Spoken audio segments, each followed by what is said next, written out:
जिनको अमन गिरी ने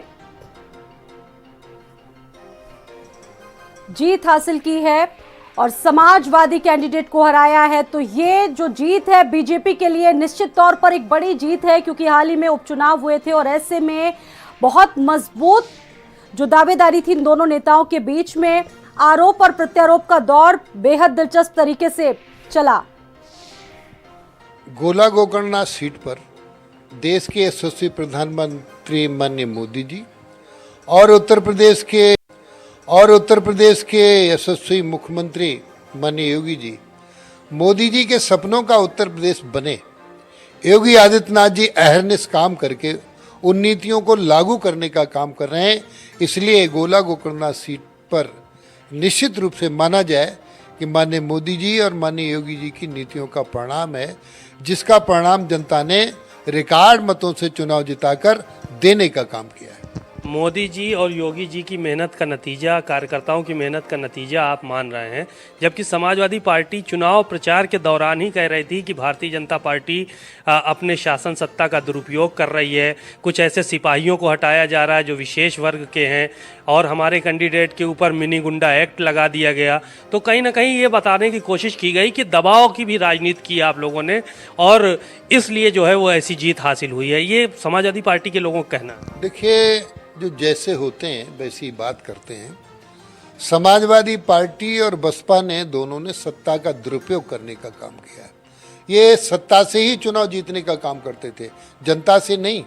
और इन्हें ये भी लगता है कि अब कहीं ऐसा तो नहीं हो रहा है। देखिए, आपने जो कहा सिपाहियों या कर्मचारियों को हटाने की, जब आचार संहिता लग जाती है तो किसी का ट्रांसफ़र नहीं होता है और ना किसी को इस तरीके से बदले की भावना से हटाने का काम किया जाता है। रिकॉर्ड मतों, ये जब चुनाव आता है तो इन्हें, जब ये हारते हैं तो इन्हें ईवीएम मशीनें खराब दिखाई देने लगती हैं। ये तरीके के आरोप लगाना सिद्ध कर देते हैं।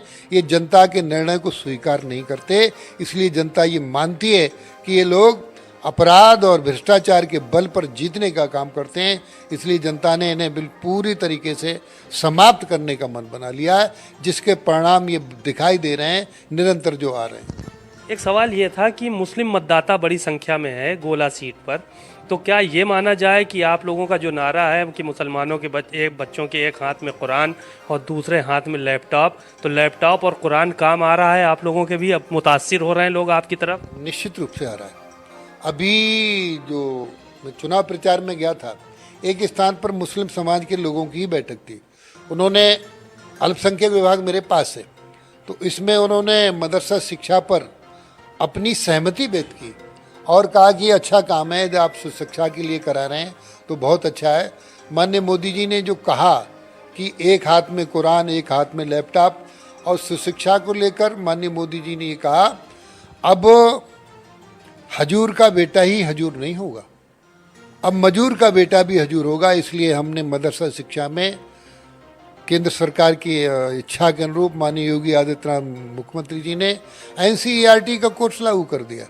अब उन्हें मौलवी ही नहीं, वो अपनी धार्मिक शिक्षा पढ़ें, उसमें उर्दू अरबी फारसी पढ़ें, उसमें कोई दिक्कत नहीं है, लेकिन उनको हिंदी, गणित, अंग्रेजी, विज्ञान पढ़ाकर हम उन्हें आईएएस और आईपीएस, इंजीनियर, डॉक्टर बनाना चाहते हैं। इसी कारण से मुसलमान, गरीब मुसलमान खुश होकर, इन नीतियों से संतुष्ट होकर वोट देने का काम कर रहा है, जो गोकर्ण सीट पर दिखाई भी दे रहा है। एक सवाल ये था कि मदनी साहब ने अभी कुछ दिन पहले कहा था, आप कह रहे हैं कि आईएएस बनाना चाहते हैं, डॉक्टर्स, इंजीनियर्स बनाना चाहते हैं। मदनी साहब ने ये कहा था कि हम मदद नहीं लेना चाहते हैं आप लोगों से। ज़बरदस्ती क्यों मदद करना चाहते हैं आप फिर मुसलमानों की, मदरसों की, कि हम ज़बरदस्ती मदद करेंगे, आप साहब मदद ले ही लो? वो कह रहे हैं मदद चाहिए ही नहीं हमें। कल्याणकारी सरकार का काम कल्याण करना होता है। सरकार की काम में अच्छी स्वास्थ्य, शिक्षा, सुरक्षा, सिंचाई, पढ़ाई, दवाई, ये सरकार की प्राथमिकताओं के विषय हैं। इसलिए हम अच्छा नागरिक बनाने को, अच्छी शिक्षा देने का व्रत लिए हुए हैं। एक आखिरी सवाल ये था कि जैन चौधरी का ट्वीट आता है लगातार, आजम खां को एक दिन सज़ा होती है और दूसरे दिन उनकी सदस्यता रद्द हो जाती है, जबकि आपके एक विक्रम सैनी विधायक हैं, उनको सज़ा 2 साल की होती है, उनकी सदस्यता आज तक उनकी सीट रिक्त नहीं की जाती है। तो इसको लेकर तमाम अभी भी सवाल खड़े हो रहे हैं। ये देखिए, ये सब काम चुनाव आयोग करता है और इसमें सरकार का कोई हस्तक्षेप नहीं होता। इनका कहना गलत है कि सरकार ने कुछ किया है, इसमें सरकार ने कुछ नहीं किया है।